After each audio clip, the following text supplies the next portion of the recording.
अजीज दोस्तों, अस्सलाम वालेकुम, नमस्ते, सत श्री अकाल, जय जनेंद्रा, गुड आफ्टरनून।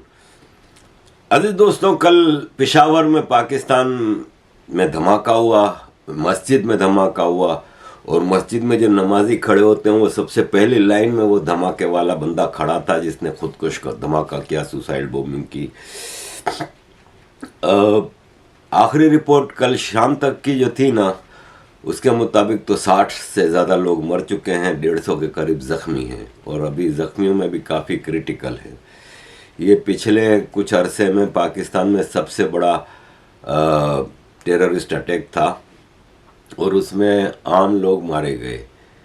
मारने वाला भी पख्तून था, मरने वाले भी पख्तून थे। ये एक ऐसी ट्रेजिडी है पाकिस्तान में कि टेररिस्ट भी पख्तून हैं, टेररिज्म की विक्टिम भी पख्तून हैं। ये पंजाबी फ़ौज ने जो खेल खेला है ना, वो पख्तून कौम इसको कभी भूल नहीं सकती। सवाल यहाँ पे ये पैदा होता है कि ये जो सुसाइड बॉम्बर था ये बहुत दूर से आया था और ये महमद एजेंसी फाटा में रहता था। अब आप खुद सोचें कि फाटा कबायली इलाके में महमद एजेंसी में से एक आदमी बम लेके निकलता है और सैकड़ों मील का सफ़र करके आता है पेशावर। सवाल ये पैदा होता है कि पाकिस्तान आर्मी की वहाँ पे हर 10, 20, 25 किलोमीटर पे एक चौकी है। कैसे वो वहाँ से बम लेके निकल के पेशावर में मस्जिद के अंदर तक पहुँच जाता है? सैकड़ों मील का सफ़र करके आता है।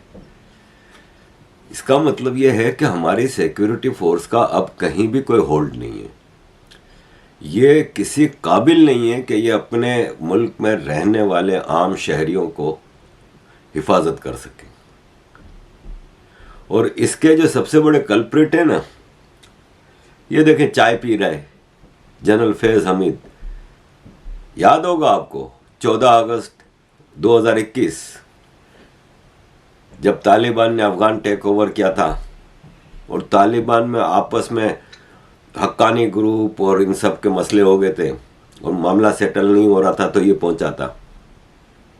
इसी एक वजह से इसका और बाजवा का झगड़ा हुआ कि बाजवा कह रहा था कि हम दुनिया को कह रहे हैं कि हमारा तालिबान से कोई लेना देना नहीं, हमने इनको मदद नहीं की पहुंचने में, तुमने हमारा सारा किया कराया पानी में फेर दिया, तुमने जाके वहां पे बता दिया कि मालिक कौन है इनका। क्योंकि आफ्टर ऑल तालिबान के अंदर हक्कानी ग्रुप एक स्ट्रॉन्ग ग्रुप है जिसको अफगानिस्तान में होम मिनिस्ट्री दी गई है हक्कानियों को, और वो प्योर फैज़ हमीद के अंडर में था, इमरान खान के अंडर में था। उस वक्त इमरान खान की सरकार थी। और ये देखें ना, इमरान खान क्या कह रहा था। इमरान खान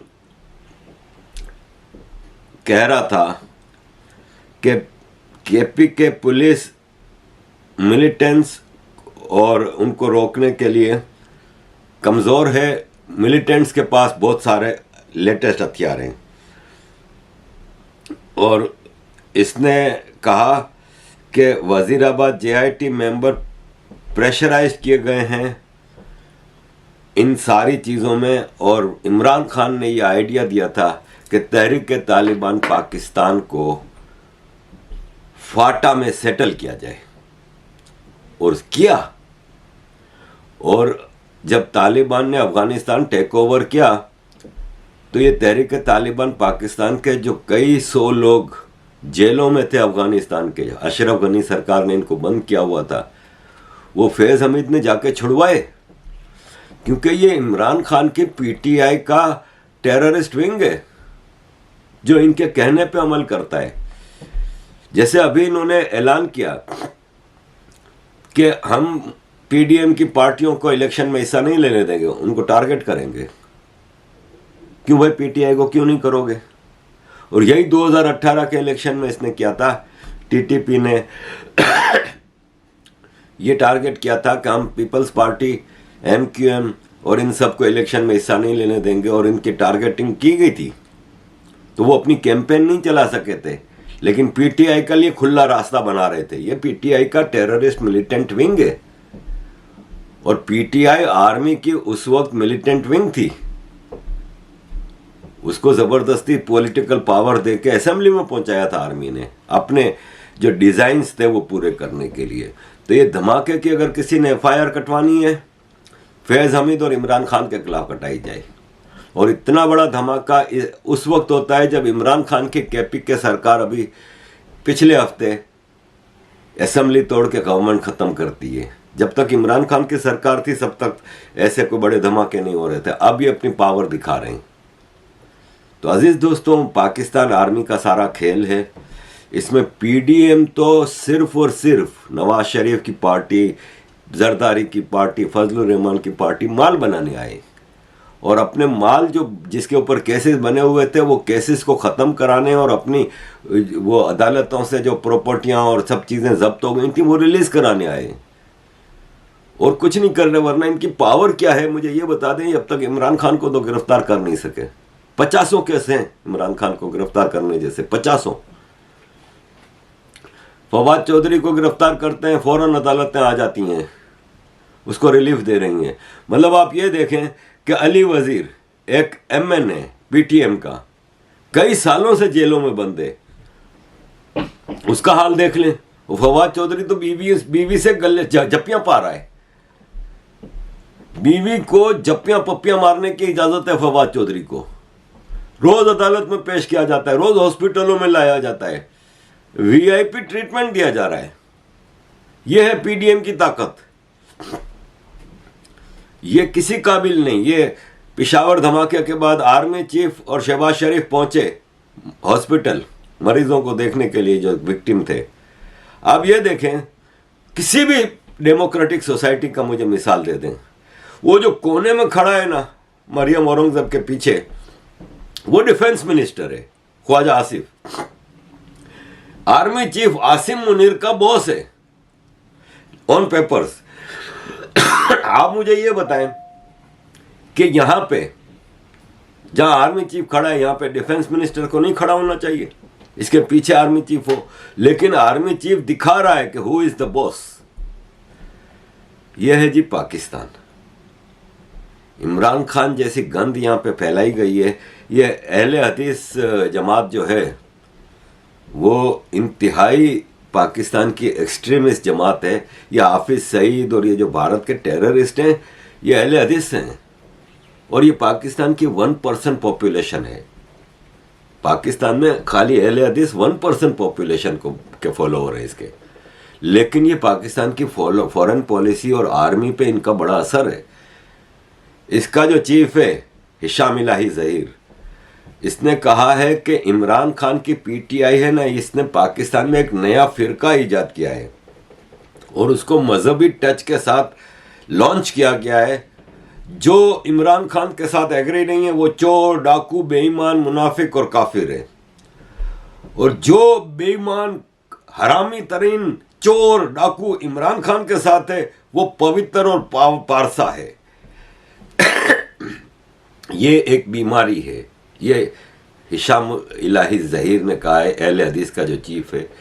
मैं इससे एग्री करता हूँ, इस बात से। इनकी पॉलिटिक्स से तो मैं अहले हदीस से तो बिल्कुल एग्री नहीं करता, लेकिन इस बात से मैं एग्री करता हूँ कि आर्मी ने ये जो फितना खड़ा किया है ना इमरान खान नामी, ये पाकिस्तान का बाजा बजा देगा और पाकिस्तान इससे बच नहीं सकता।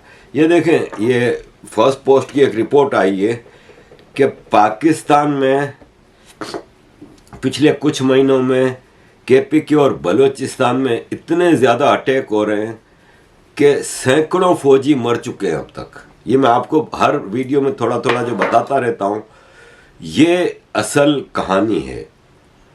अजीज दोस्तों, दूसरा आपके साथ ये देखें, ये कल का वाक़या है। पाकिस्तान आर्मी का एक पंजाबी फौजी TTP वालों ने पकड़ लिया KPK में। TTP ने पंजाबी कम्युनिटी और पंजाबी आर्मी के पंजाबी लोगों को ये कहा है कि पख्तून एरिया में तुम लोग नहीं आ सकते इसलिए कि तुम लोग काफिर हो, और फिर उसका गर्दन काट के ये मैसेज दिया गया है कि तुम लोग आओगे तो सर तन से जुदा कर दिया जाएगा। अब ऐसे में इकोनॉमी ऑफ पाकिस्तान नामी एक इदारा है, इसने एक पोल कराया और ये एक्सपेक्ट कर रहा था कि इसमें आर्मी को पब्लिक सपोर्ट करेगी। कि इसमें पोल ये कराया गया कि हमें बड़ा दुख होता है कि पाकिस्तान आर्मी को ब्लेम किया जा रहा है सब तरफ से कि सारी चीज़ें आर्मी की वजह से ख़राब हुई हैं। ये तो गवर्नमेंट की जॉब है ना, आर्मी की तो नहीं है, और आर्मी की तो इज्जत करनी चाहिए। तो सवाल पूछा गया है कि डू यू थिंक कि आर्मी रिस्पॉन्सिबल है करंट इकोनॉमिक सिचुएशन का। 30,000 वोट पड़े और 90% ने कहा कि बिल्कुल आर्मी रिस्पॉन्सिबल है। पाकिस्तान में अब ट्रेंड बदल रहा है, पाकिस्तान में ट्रेंड बदल रहा है। मैंने आपको बताया कि फवाद चौधरी को वीआईपी ट्रीटमेंट मिल रहा है। ये देखें, ये बयान दे रहा है अदालत में खड़ा होके कि इलेक्शन कमीशन वगैरह की कोई हैसियत नहीं है। पाकिस्तान में फैसले 6 जनरल और 5 जज करते हैं। गलत डायरेक्शन हो या सही, इन 11 लोगों के फैसलों पे अमल होता है। बाकी सारे इदारे और लोग शतरंज के इस खेल में प्यादे से ज्यादा हैसियत नहीं रखते। अजीज दोस्तों, 6 जनरल और 5 जजेस, वो 5 जजेस भी जनरल के अंडर में, जो जनरल फैसला करते हैं वही जजेस आगे अदालतों में देते हैं। और वाकई पाकिस्तान में ये सिचुएशन है कि फैसला आर्मी करती है। अजीज दोस्तों, एक और बात आपके साथ शेयर करनी थी कि ये क्रिकेटर है वहाब रियाज, खेल रहे, रिटायर नहीं हुआ। इसको पंजाब प्रोविंशियल गवर्नमेंट का मिनिस्टर बनाया गया, मिनिस्टर ऑफ स्पोर्ट्स। ये भी कभी आप दुनिया में कहीं देखते हैं कि एक खिलाड़ी जो रिटायर नहीं हुआ इसको मिनिस्टर बनाया जा रहा है। और अब सवाल हो रहा है कि ये पीएसएल खेलेगा कि नहीं खेलेगा, क्योंकि ये तो मिनिस्टर है। ये ऐसी चीजें, मतलब एक रिटायर्ड प्लेयर है ना, वो मिनिस्टर बन जाए, वो मेंबर ऑफ पार्लियामेंट बन जाता है, फिर वो कमेंट्री करता है, कोचिंग करता है, वो अलग बात है। खेलने वाला खिलाड़ी मिनिस्टर बनाया जाता है। और अजीज दोस्तों, एक और आपके साथ क्रिकेट के हवाले से ही बात शेयर करूंगा कि ये पाकिस्तान का रिजवान, इसके यहाँ तीसरी बेटी पैदा हुई है। अब इसकी शादी को ज़्यादा अरसा नहीं गुजरा, हर साल बच्ची पैदा कर रहे हैं। जब तक वो लड़का नहीं होगा, शाहिद आफरीदी की तरह ये भी लाइन लगाएगा। वो फिर पब्लिक में अपनी उस मेंटालिटी को तो दिखा नहीं सकता कि मैं लड़के के लिए ये कर रहा हूँ। तो पब्लिक में आके कि अल्लाह ब्लेस्ड मी, जैसे शाहिद आफरीदी की बेटी तो नेमत होती है ये वो, लेकिन सबको पता है कि वो बेटे के चक्कर में उसने 5-6 बेटियां पैदा कर ली। यहाँ पे रिजवान ने भी अब तक 3 बेटियां पैदा कर ली हैं। अजीज दोस्तों,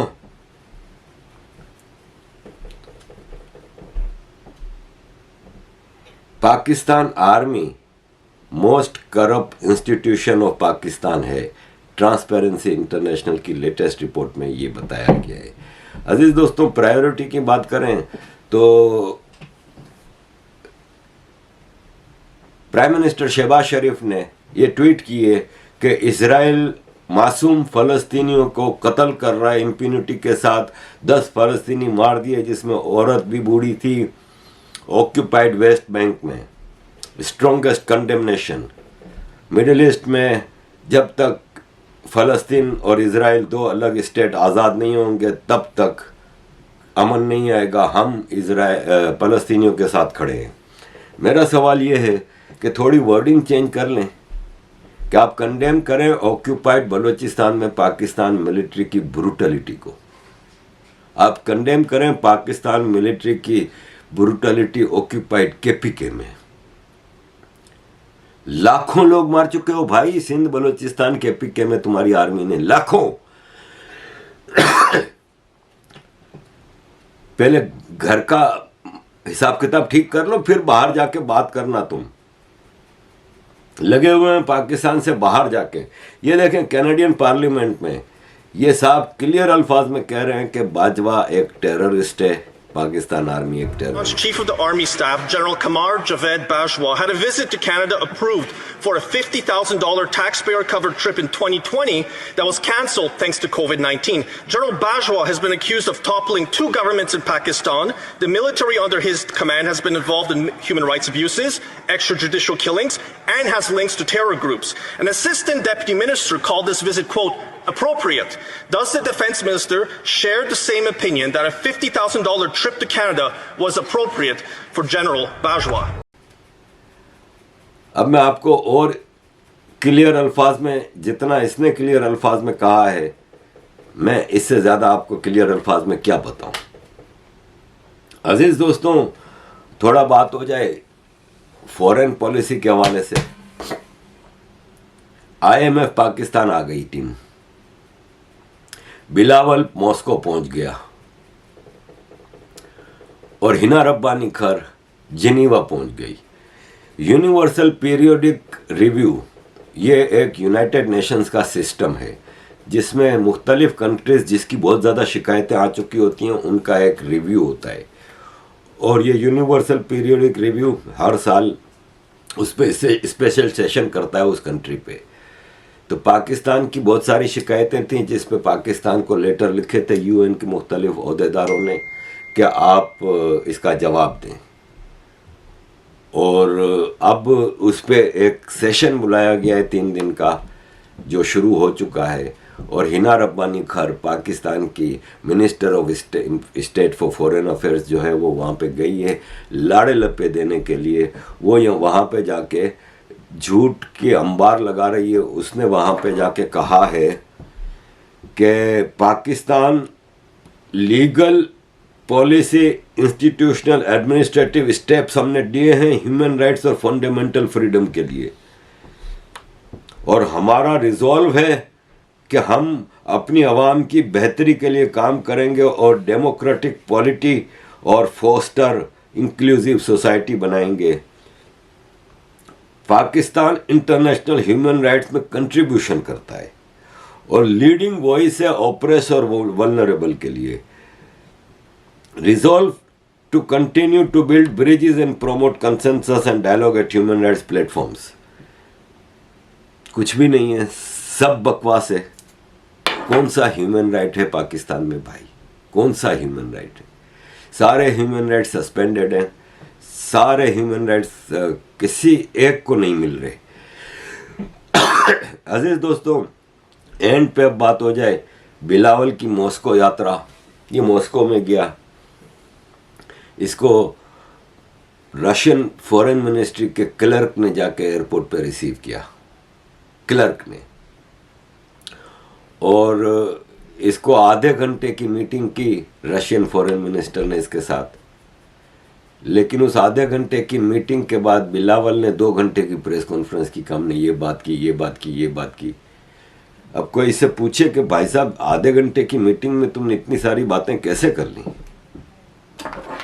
ये सोचने की बात है ना कि इतनी सारी बातें। और दूसरा ये होता है कि 2 फॉरेन मिनिस्टर जब एक मीटिंग करते हैं तो जॉइंट स्टेटमेंट आता है या जॉइंट प्रेस कॉन्फ्रेंस होती है, और तुम्हारा काउंटर पार्ट कहाँ है?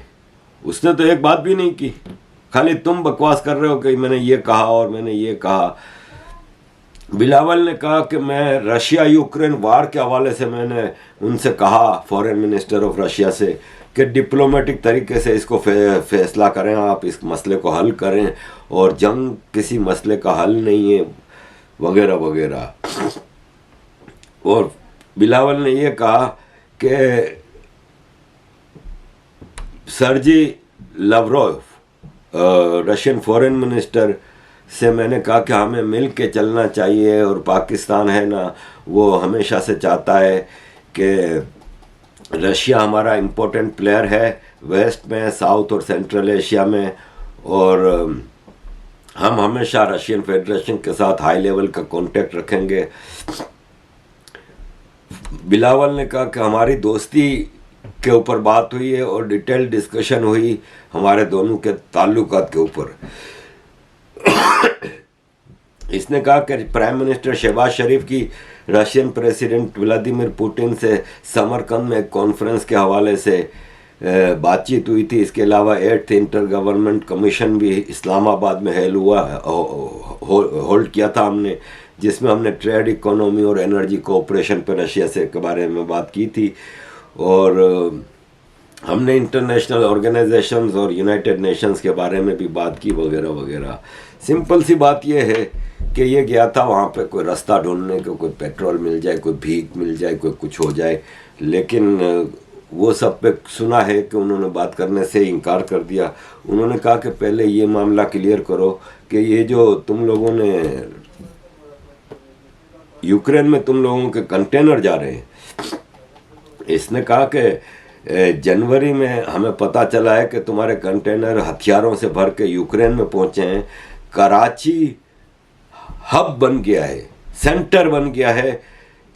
कंसाइनमेंट जो हथियारों के हैं वो पोलैंड जाते हैं यूक्रेन पहुंचाने के लिए, क्योंकि पोलैंड का बॉर्डर यूक्रेन से मिलता है। तो वाया पोलैंड यूक्रेन तुम्हारे कंटेनर कराची से निकल के पहुंच रहे हैं। पहले इस बात का तो जवाब दो कि ये क्या चक्कर है। और तुम लोग हमारे जिनको, जो हमारी दुश्मनी चल रही है, जिनके साथ हमारी जंग चल रही है, उनको तुम हथियार दे रहे हो और यहाँ पे तुम आके हमसे दोस्ती की बात कर रहे हो, हमसे भीख मांग रहे हो, हमसे ये कह रहे हो कि पेट्रोल दो। तो हमारे को ऐसी कोई मजबूरी नहीं है कि हम भूखे नहीं मर रहे। पेट्रोल की बात अभी ना करो, पहले इस बात का जवाब दो। और वहाँ पे बिलावल का मुंह बंद हो गया था, वो कुछ जवाब देने की पोजीशन में नहीं था। तो अजीज़ दोस्तों, ये सारी सिचुएशन है करंट पाकिस्तान की, और इकोनॉमिक सिचुएशन से और IMF की पाकिस्तान विजिट पे मैं आपको कल एक वीडियो पेश करूंगा, जिसमें मैं डिटेल में ये सारे इश्यूज आपके साथ डिस्कस करूंगा। थैंक यू वेरी मच अजीज़ दोस्तों। अजीज़ दोस्तों, आपकी सपोर्ट की बहुत ज़रूरत है, और ये है कि आपकी सपोर्ट के बगैर हमारे लिए चलना मुश्किल हो जाता है। तो प्लीज़ कीप सपोर्टिंग। जी नमस्कार, जय हिंद। मैं आज आपको एक हस्ती के बारे में बताने जा रहा हूँ जिसके बॉलीवुड से कनेक्शन है और साथ में उसके पाकिस्तान की ISI के साथ कनेक्शन है। ये बीच में जब हम इसकी पादुकोण की, दीपिका पादुकोण के बारे में जब उसकी रिसर्च कर रहे थे, तो उस टाइम पे इसका नाम सामने आया। इसका नाम है अनिल मुसर्रत। ये पाकिस्तान नेशनल है, 50 साल की इसकी उम्र है, मैनचेस्टर में बेस्ड है, वहीं पैदा हुआ, और ये प्रॉपर्टी के बिजनेस में इन्वॉल्व है। इसकी इमरान खान से बहुत अच्छी दोस्ती है। जब इमरान खान के इलेक्शंस कैंपेनिंग हुई तो ISI कहने पे उसने उस पर इन्वेस्टमेंट की थी, उसके इलेक्शंस पे, तो स्टेज में भी देखा गया था। ये इससे पहले जो शरीफ जो थे पाकिस्तान के प्राइम मिनिस्टर, वो इसको पसंद नहीं करते थे, क्योंकि इसका फिर फोटो जो है बाजवा के साथ भी मैंने इसकी फोटो देखी जब रिसर्च कर रहा था, ट्रोल कर रहा था जगह जगह। तो इसके बारे में जब पूरा देखा तो ये एक इमरान खान का जो हाउसिंग प्रोजेक्ट है, उसके 15 लाख जो 5 मिलियन शायद वो जो मकान बनाना चाहता है, उसमें ये उसको असिस्ट कर रहा है। और ये काफ़ी मालदार स्वामी है। और ये बेसिकली जब दीपिका पादुकोण यहाँ आई थी दिल्ली में, अभी ये टुकड़े टुकड़े गैंग के लीडरों से JNU में मिलने, तो इसके कहने पे आई थी। क्योंकि मैंने कहा था पिछले इंटरव्यू में कि पादुकोण को एक दुबई से कॉल आई थी, एक कराची से आई थी। तो या तो ये आदमी बैठ करके कराची से कॉल कर रहा था, या इसका कोई खास आदमी होगा जो उसने कॉल की, और पादुकोण भागी भागी आई। इसकी जो है रणवीर सिंह के साथ भी इसकी फोटो देखी गई है, क्लोज है। और ये सोनम कपूर जो है, अपना अनिल कपूर की जो लड़की है, उसकी शादी में आया था।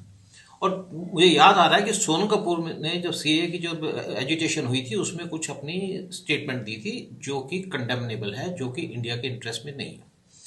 ये आदमी जो अनिल मुसर्रत है, ये बॉलीवुड में इसके उससे लगता है कि बड़ा डीपली इन्वॉल्व है, यहाँ की फाइनेंसिंग करता है। और बॉलीवुड में आपको पता आजकल ये हाल हो गया, कुछ लोग तो अपने जो है अपनी फिल्में बनते हैं, अपने एक्टिंग के जोर पे रहते हैं, और कुछ जो उनकी जो फिल्में चलती हैं वो इनकी फाइनेंसिंग से चलती हैं। और फाइनेंसिंग लेना कोई खराब बात नहीं है, लेकिन फाइनेंसिंग के साथ साथ जब आप उस आदमी के गलत नजरिए हों, गलत डिजाइन्स हों, उसके साथ कॉपरेट करते हैं और उसमें आप इन्वॉल्व होते हैं, वो बात गलत है। तो चाहे दीपिका पादुकोण है, चाहे रणवीर सिंह है, चाहे अनिल कपूर की डॉटर है जिन्होंने इस चीज पे स्टेटमेंट दी है, या कुछ और जो बॉलीवुड के स्टार्स हैं, मैं कहता हूं गवर्नमेंट से अपील करूंगा कि बॉलीवुड के ऐसे स्टार्स जिनके पाकिस्तान से लिंक पाए जाते हैं, उनके खिलाफ एक इंक्वायरी करे और ईडी को इसका काम सौंपा जाए कि इनके पैसे फाइनेंसिंग कहाँ से आती है, क्योंकि बहुत कुछ हवाला का भी यूज होता है, तो सबको पता है कि वहां पे कैसे करोड़ों रुपए चलते हैं। लेकिन स्पेशली जो आदमी एंटी इंडिया एक्टिविटीज में इन्वॉल्व है उनके ऊपर स्पेशल वॉच रखी जाए। और ये अनिल मुसर्रत जो है इंडिया में आया वहां से लंदन से, मैनचेस्टर से याद रातर, तो इस आदमी के ऊपर इसको रॉ को डायरेक्शन दी जाए कि रॉ इस पे वॉच रखे और इस आदमी को अप्रूव या तो ब्लैकलिस्ट किया जाए या इसको अप्रूव्ड कैटेगरी में डाला जाए कि जब भी ये वीजा के लिए अप्लाई करे, वैसे तो पाकिस्तानी अप्रूव्ड कैटेगरी में होते ही है, लेकिन इसको स्पेशल अप्रूव्ड कैटेगरी में डाला जाए। जब भी ये वीजा अप्लाई करे इसको यहाँ पे नहीं आने दिया जाए, अगर आता है तो इसको आकर के इंक्वायरी करें इसकी कि ये क्या है, इसके कैसे आईएसए से लिंक है और ये कैसे डिस्ट्रप्टिव एक्टिविटीज में इन्वॉल्व है। क्योंकि इसी के कहने पे दीपिका पादुकोण यहाँ पे आई थी दिल्ली में टुकड़े टुकड़े गैंग से मिलने, जो कि एंटी इंडिया एक्टिविटीज में अपने आप ही इन्वॉल्व है। और पहले भी हो चुका है, देखा जाए सीएए की डिमॉन्स्ट्रेशन थी, यहाँ पे जेएनयू में डिमॉन्स्ट्रेशन है, इसमें पाकिस्तान के हाथ साफ साफ देखे गए हैं। तो मेरी आप लोगों से भी अपील है कि जो लोग, मैं दूसरी फिर एक बार अपील करना चाहूंगा कि जैसे दीपिका पादुकोण आई थी, मैंने कहा था कि दीपिका पादुकोण जो है उसको गफूर जो है, आसिफ गफूर पाकिस्तान का जनरल है, उसने उसको ट्वीट किया था।